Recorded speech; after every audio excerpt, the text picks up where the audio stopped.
அவனை அப்படியே வெளியே போக சொல்லு. வீட்டுக்குள்ளே அவன் வரக்கூடாது. என் பேச்சை மதிக்காதவன் என் வீட்டிலே இருக்கக்கூடாது.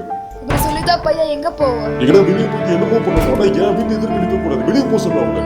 அவங்க எனக்கு புள்ளையே இல்லை. இப்படி எல்லாம் சொல்லாதீங்க. போக சொல்லிடி அவனை. எவ்வளோ ட்ரை பண்ணால் 2000 ரூபாய்க்கு மேலே வீடு எதுவும் கிடைக்கல. ஸோ இது இந்த பழைய வீடு கொஞ்சம் பார்த்து அட்ஜஸ்ட் பண்ணிக்கணும். ரொம்ப தேங்க்ஸ் மச்சான். அதுவும் பரவாயில்ல, வீடு மட்டும் கொஞ்சம் க்ளீன் பண்ணாமல் இருக்கும், பார்த்து கொஞ்சம் க்ளீன் பண்ணிக்கணும். சரி பாய்.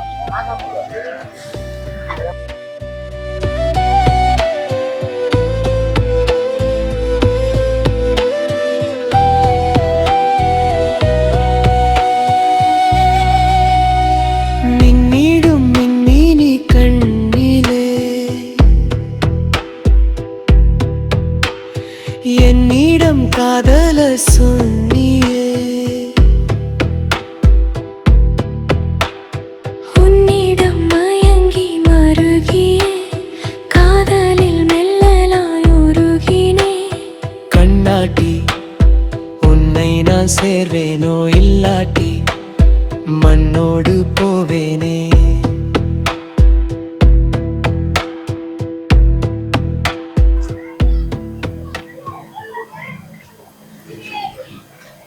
என்ன சாப்பிடாம இங்க வந்து யோசிச்சுட்டு இருக்கீங்க? ஒன்றும் இல்லை. எனக்கு தெரியும் நீங்க என்ன யோசிச்சுட்டு இருக்கீங்க. என்னால தானே உங்களுக்கு இவ்வளோ கஷ்டம். எல்லாம் ஒன்றும் இல்லை. எனக்கே ஒன்றுங்க கூட்டு வந்து கஷ்டப்படுத்துகிற மாதிரி தான் இருக்கு. கஷ்டமா? நான் 2வது படிச்சுட்டு இருக்கும்போது ஸ்கூல்லேருந்து வந்து அவசர அவசரமாக வீட்டுக்கு கூட்டிகிட்டு போனாங்க. போய் பார்த்தா அம்மாவை வாசலில் படுக்க வச்சு மாலையெல்லாம் போட்டு அம்மாவை சுற்றி எல்லாரும் உட்காந்து அழுதுகிட்டு இருந்தாங்க. அப்போ எனக்கு என்னென்னு சரியாக தெரியல. எல்லாரும் அம்மா சாமி கிட்ட போயிட்டாங்க அப்படின்னு சொன்னாங்க. அப்போலேருந்து அம்மா எப்போ வருவாங்கன்னு பார்த்துக்கிட்டே இருந்தேன். ஒரு நாள் அப்பா யாரோ ஒருத்தரை கூட்டிகிட்டு வந்து இவங்க தான் அவங்க அம்மா அப்படின்னு சொன்னாங்க. ஆரம்பத்தில் அவங்களும் என்னை நல்லா தான் பார்த்துக்கிட்டாங்க.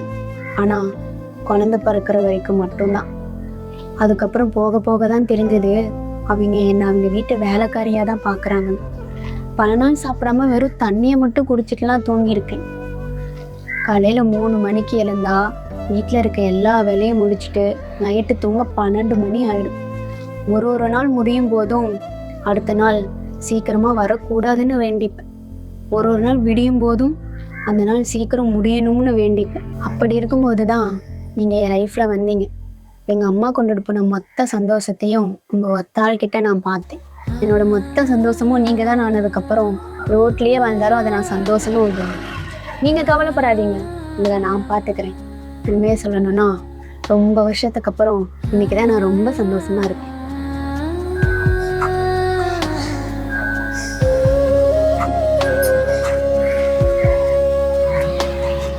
இதெல்லாம் நினச்சி ஃபீல் பண்ணாமல் ஃபஸ்ட்டு வந்து சாப்பிடுங்க. வாங்க வந்து சாப்பிடுங்க.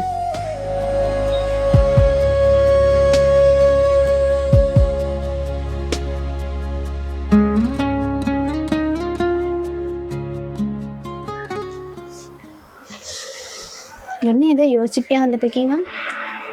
ஒன்றும் இல்லை. இப்போ நீ வேலைக்கு போய் தான் ஆகணுமா என்ன? நீங்கள் போகும்போது நான் போகக்கூடாதா என்ன? அப்படி இல்லை. ஃபஸ்ட்டு எனக்கு வேலை கிடைக்குதான்னு பார்ப்போம். இல்லை, நான் என்ன சொல்ல வரேன்னா, என்ன நினைக்கிறத விட்டுட்டு இன்டர்வியூ நல்லா அட்டன் பண்ணுங்க, சரியா?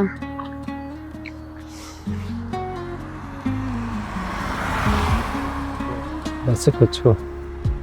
உங்களுக்கு இருக்கா? எனக்கு இருக்கு. நீ பார்த்து பக்கமாக போய்க்கோ, சரியா?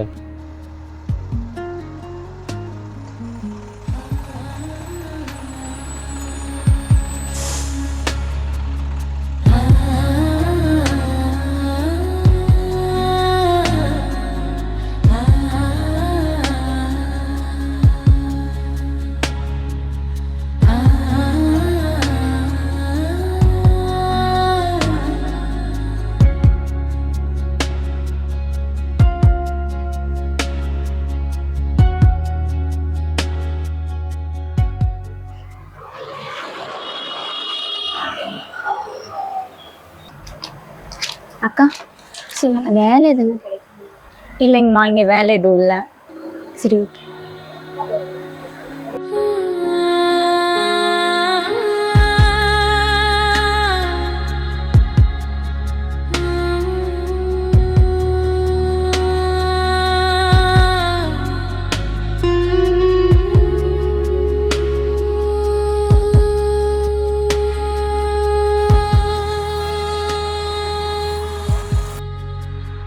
நான் தண்ணி பாட்டில் அனுப்பு.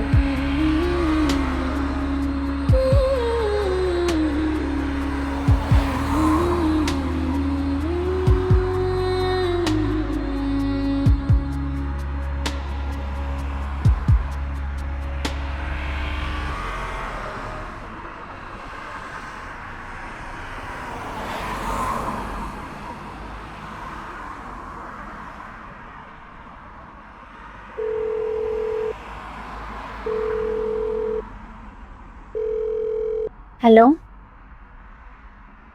ஹவுஸ் கீப்பிங் வரத்துக்கு போட்டிருந்தீங்க.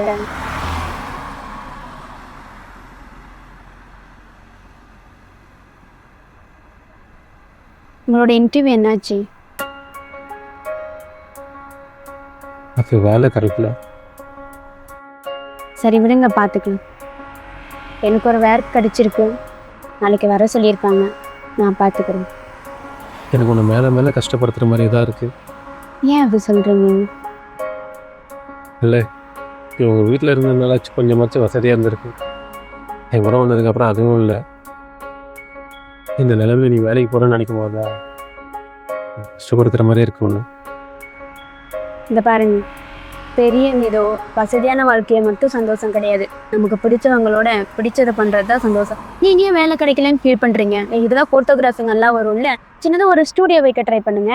என்னால் உன்னை நல்லா பார்த்துக்க முடியலன்னு நினைக்கும் போது தான் எனக்கு கஷ்டமாக இருக்குது. எனக்கு தான் இப்போ வேலை கிடைச்சிருக்குல்ல, உங்களுக்கு வர செட் ஆகுற வரைக்கும் நான் பார்த்துக்கிறேன். ஏன் பொண்டாட்டி சம்பாதிச்சு புதுசாக சாப்பிட்றது அவமானமாக நினைக்கிறீங்களா என்ன? இல்லை இல்லை, அப்புறம் என்ன, நீங்கள் ஒரு நல்ல ஸ்டூடியோவில் ஒர்க் பண்ணுங்கள், உங்கள் டேலண்ட்டுக்கு கண்டிப்பாக ஒர்க் கிடைக்கும். அது வரைக்கும் நான் இதை வச்சு காசு ரெடி பண்ணி இந்த மாதம் சம்பாதிச்சுக்குவேன்.